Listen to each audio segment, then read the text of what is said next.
Heitor, estou com muita dificuldade, eu leio as questões de ensejo das provas anteriores, mas eu não consigo interpretar. Como é que eu resolvo isso? Fica tranquilo que eu estou aqui para te ajudar. Antes de mais, seja muito bem-vindo, sou o professor Heitor Grilo, você está aqui no Conquiste Seus Sonhos, um espaço onde realmente a gente está aqui para transformar a vida do aluno. Então vamos lá, você que de repente lê um texto, você que começa a estudar e dá 10 segundos e olha e fala, o que eu li? Né? Não estou conseguindo entender. A gente chama isso de falta de interpretação de texto. Então quando a gente está interpretando o texto, a gente compreende aquilo que a gente está lendo. Heitor, vou fazer a prova, me resolve a vida. Calma, para a gente resolver isso, você precisa entender esse conceito, tá bom? Que não adianta, né? Quando a gente tem essa dificuldade, a gente tem que ir pontualmente e resolver essa questão. Bom, dia da prova, chegou lá, bateu o olho na questão. Tem 30 questões, né, em cada eixo, então 30, 60, 90, 120 questões na sua prova ao longo do dia, mais a redação. Você vai ficar cansado. Então, mesmo que você tenha uma boa interpretação, mesmo que você tenha o hábito da leitura, o fator cansaço e o fator nervosismo estarão presentes nesse dia da sua prova. Combinado? Faz parte. Não adianta fugir desse processo. Bom, agora, para interpretar, pessoal, existem algumas técnicas, algumas ferramentas que facilitam tanto aquelas pessoas que já têm facilidade, quanto aquelas que têm bastante dificuldade, tá bom? É claro, quanto mais facilidade, melhor vai ser o processo naturalmente. Então o que você vai fazer no dia da sua prova?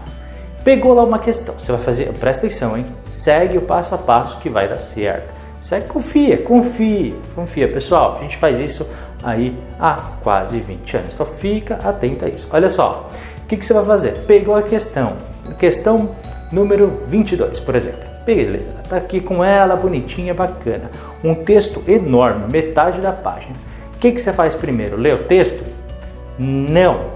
Nunca comece numa questão nem seja lendo o texto da sua questão, tá bom? Heitor, não vou ler o texto? Não vai ler o texto. Você vai começar sempre pela pergunta. Ah, pois é. Sabe por quê? Que é o seguinte, você tem que saber primeiro o que a sua questão está interpretando. Que às vezes você pode ler o texto, você pode entender tudo, só que é o seguinte, quem é que falou que ele está perguntando sobre o texto? Pois é, então muitas vezes você pode ler o texto e ele não está perguntando sobre isso, e você vai o quê? Perde tempo e você perde o que você poderia gastar em outras questões. Por exemplo, na prova de matemática, onde você vai ter que fazer mais conta, onde vai demorar mais tempo, concorda comigo? Ou então, de repente, ciências humanas, onde você tem textos mais longos, alguns até maiores, do que de linguagens com as suas tecnologias. Então é o seguinte, você tem que pensar no seguinte, né? Heitor, como é que eu vou fazer? Então, primeira coisa, nunca começa pela pergunta, combinado? Você vai começar, você nunca começa pelo texto, você vai começar pela pergunta. Então vai lá, lê a pergunta, tá bom? Depois, segundo passo que eu quero que você faça, volte para o texto e vá descobrir a resposta apenas da pergunta que ele está fazendo. Então, se ele perguntar, por exemplo, segundo o texto, você vai ler o texto inteiro. Se ele falar, segundo o último parágrafo, aonde que você vai procurar no texto? No último parágrafo. Se ele perguntar, de acordo com os verbos analisados no texto, o que você vai procurar no texto? Os verbos. E assim de maneira consequente, tá bom? Então você vai apenas analisar na prova aquilo que ele está perguntando. Beleza? Heitor, quer dizer que o resto eu vou ignorar? Não, quer dizer que você vai dar mais importância àquilo que ele está dizendo. Combinado? Terceiro passo. Eu quero que você preste muita atenção em alguns pequenos detalhes. Entre eles, primeiro, a fonte. Heitor, o que é fonte? Fonte é o que vai ficar no final do seu texto, tá bom? Por quê? Porque a fonte vai indicar sobre aquilo que ele está falando, da onde o texto foi retirado, e isso pode te ajudar a potencializar ainda mais, tá bom? Ou seja, você descobre de onde foi, isso pode ser um indicativo sobre aquilo que está falando, principalmente nas questões de inglês e de espanhol, então fica atento a isso. Segundo ponto, eu quero que você também fique atento na questão do título. Por que o título é importante, Heitor? Porque é no título que ele vai falar sobre aquilo que o texto está dizendo. Então você tem que prestar bastante atenção no que o seu título está demonstrando, combinado? Tem que ficar esperto. Não adianta, todos esses detalhes podem fazer a diferença sim no dia da sua prova, tá bom? Então, beleza, já estou atento ali à fonte, já estou atento ao título, eu já sei também o que eu tenho que prestar primeiro. Eu vou começar pela pergunta e não pelo texto, depois eu vou pelo texto. Legal, e agora, o que mais que eu tenho que fazer? Bom, nesse momento, você vai ver as 4 alternativas, tá bom? E você que está estudando, você que está acompanhando o material, você que está fazendo tudo bonitinho, você vai reparar uma coisa. Sempre nas alternativas, nem seja sempre, Heitor, sempre. Das 4, você vai marcar só uma, correta? A, B, C ou D. Então vamos lá. 2 delas, pessoal, não vai ter nada a ver. 2 delas, você que está estudando, se dedicando, tá? Isso funciona para 99% das questões, tá bom? 99%. Você vai simplesmente apagar as outras 2. Por quê? Você vai ver que não tem nada a ver com o texto, nada a ver com o tema, nada a ver com a interpretação, tá bom? E as outras 2? As outras 2, uma você vai ter mais certeza do que outra e aí vai depender mais do que o tema. Quando você localizar essas 2 alternativas, o que você vai fazer? Aí sim você vai ler o texto novamente e vai buscar a sua resposta. Entendeu o processo? Então, primeiro, presta atenção na pergunta. Vai ver as indicações daquilo que ele está falando no texto.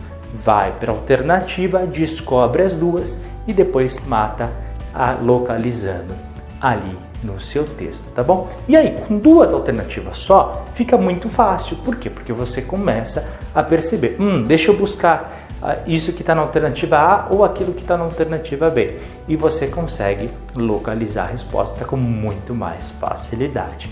Gostou dessa dica? Bacana, né? Mas não acabou não, presta atenção. Já ia fechar o vídeo, né? Não, é o seguinte, presta atenção.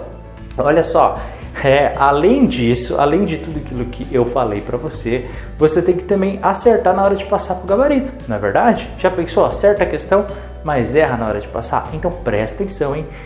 E eu faço isso e recomendo que você faça também.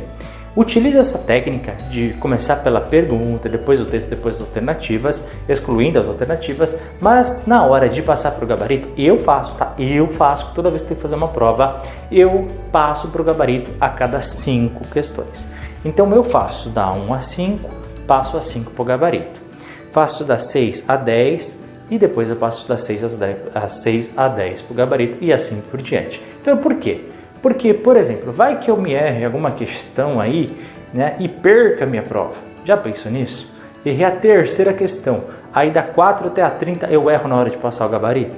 Pois é. Segundo, e se não der tempo? Acontecer algum imprevisto, acontecer alguma coisa, e de repente quando eu olho acabou o tempo e eu não passei nada. Fiz todas as questões, legal, só que eu não passei nenhuma para o gabarito. O que vai valer? Nada. Então, para garantir e também para ficar tranquilo, para dar uma refrescada na mente, por vários motivos pedagógicos que eu podia listar aqui para vocês, eu sugiro que a cada 5 questões você passe com muita atenção e muita calma para o gabarito, tá bom? E é uma forma de você dar uma certa pausa enquanto você está ali, não pensando nas questões, tá bom? Outra coisa, leia o seu texto quantas vezes forem necessárias. Avance apenas por parágrafo seguinte, apenas para o texto seguinte, se você já tiver entendido tudo daquela questão, beleza? Leia, não tenha pressa. Li a primeira frase, não entendi? Leia de novo e só depois avance para a seguinte. Combinado? Pessoal, essas eram as dicas que eu queria passar para vocês para te ajudar a interpretar cada vez mais os textos da prova do Enseja. Obrigado por ter assistido. Qualquer dúvida já sabe, meu WhatsApp pessoal está aqui embaixo na descrição. Obrigado, a gente se vê no nosso próximo vídeo. Um forte abraço, até a próxima, tchau, tchau.